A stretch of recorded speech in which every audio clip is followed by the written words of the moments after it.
Hey, welcome back to the Explosive Videos audio recording series. This is part 4, and today we're going to continue working with our vocal recording. Alright, so what I'm going to do is I'm going to go ahead and import a file that I just created prior to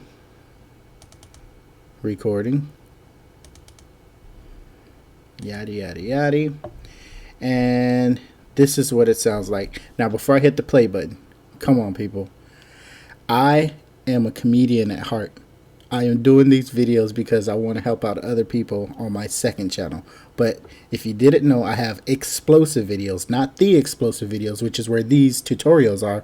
I have explosive videos, and that is my comedy channel. Now, with all that being said, I am not a singer. I did this. I had to dig really deep and pull this out from inside of me to just give you guys some examples. So please don't crucify me. I know I have a horrible singing voice, but I just did this as an example so we can use it today in the tutorial. Now, with all that said, let's go ahead and hit play. Save tonight. We're gonna fight the break of dawn. Come tomorrow. Tomorrow I'll be gone.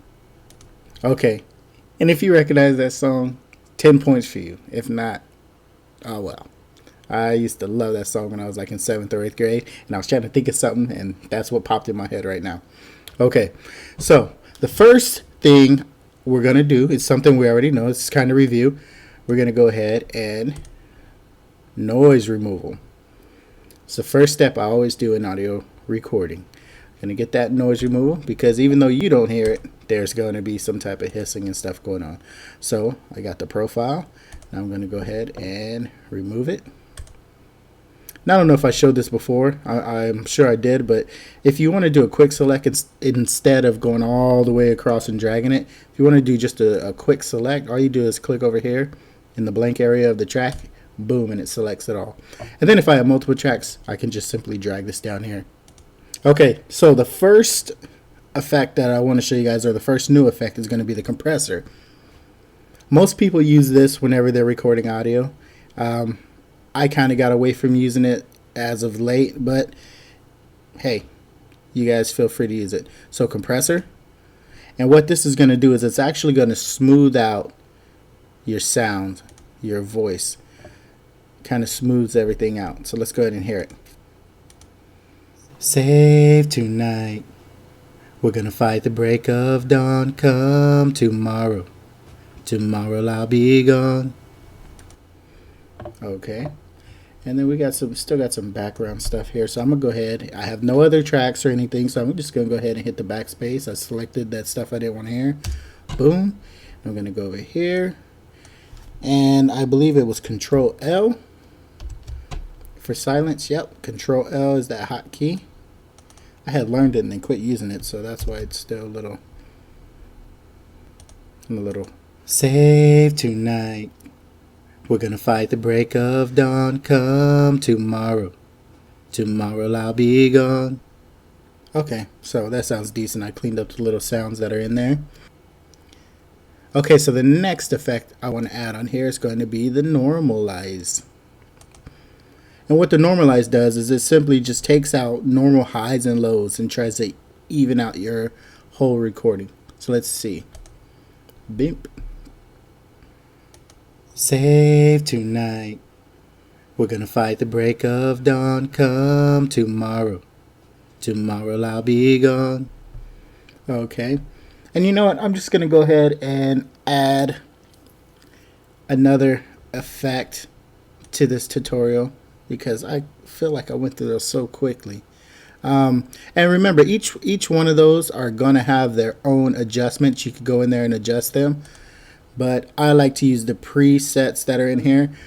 You can't really trust the presets on every single effect, but ones that you definitely can is the compressor and the normalizer and the equalization. If you just go to those and hit OK, then chances are the presettings that Audacity already has in there are going to work beautifully on that. One that you don't want to do that with is going to be echo. And I'll show you why. Let's go ahead and do echo. Alright, it has the delay time to 1, decay factor to 0.5, and let's see what that sounds like. Save tonight. We're gonna fight the break of dawn. Come tomorrow. Tomorrow I'll be. And who knows? You might actually like that, but when it comes to recording audio, I bet that sounded horrible, huh?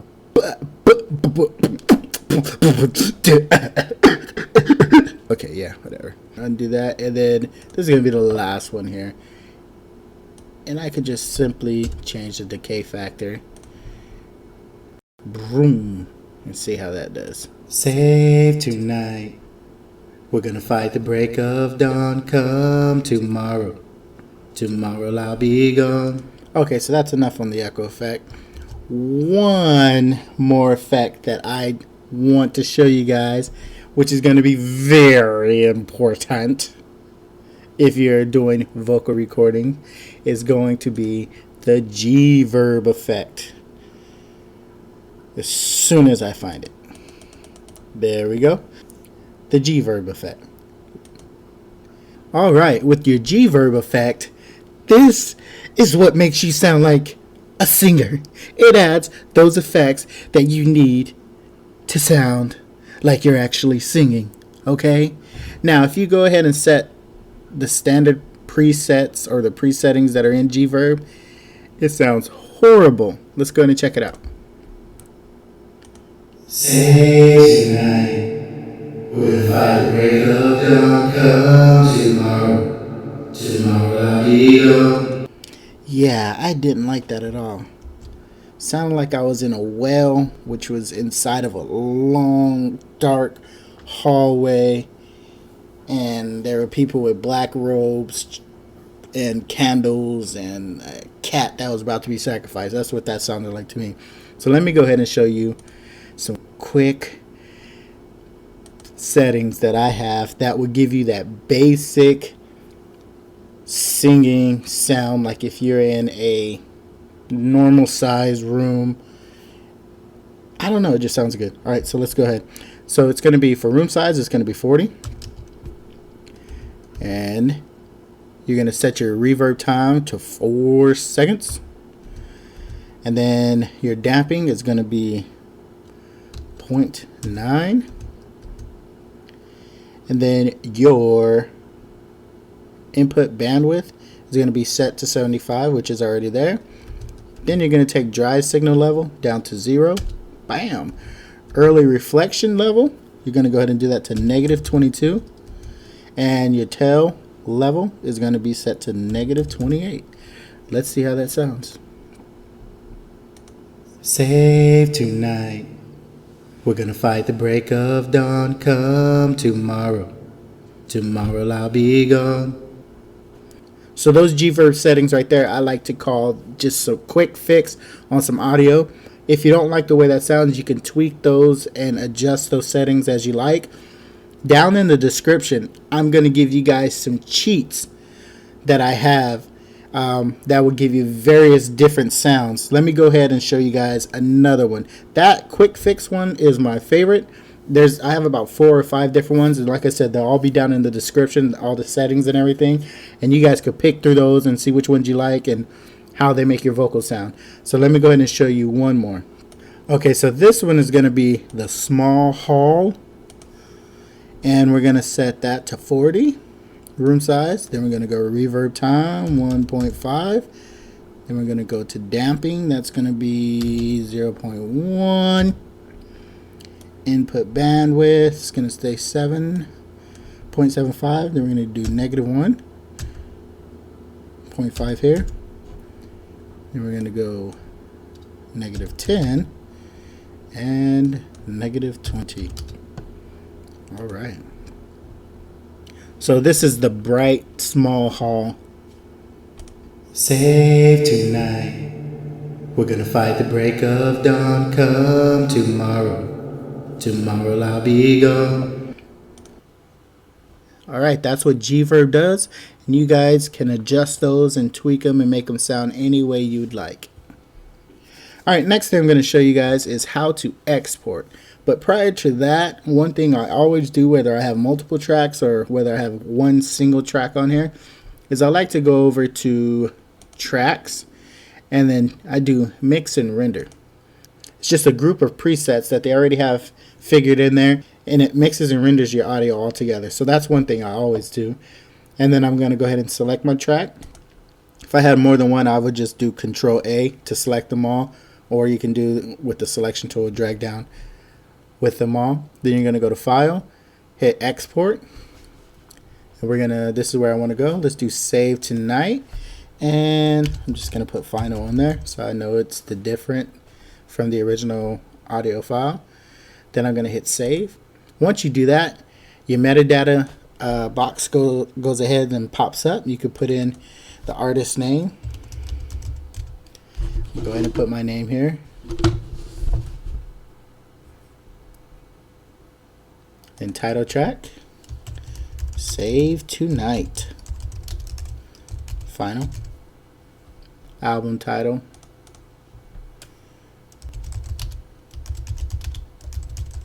Not that great.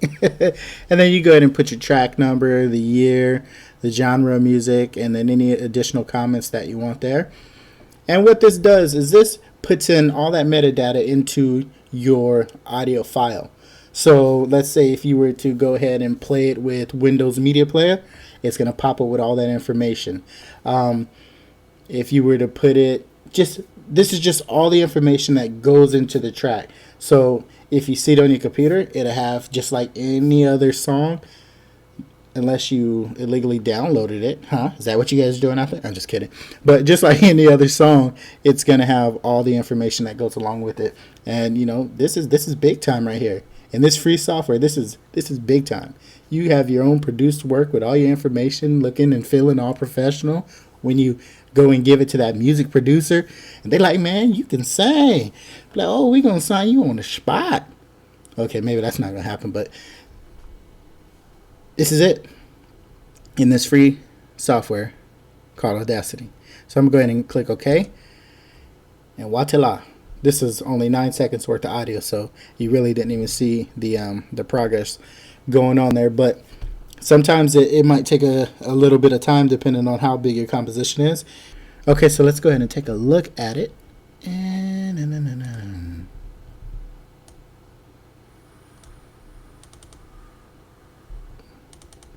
And there it is. All right, that's going to wrap it up for part 4 of our audio recording series. Hopefully this has been a benefit to you all. We're going to come back, and in our next video, we're going to be working on compiling a song. I'll see you guys in our next video. Bye-bye.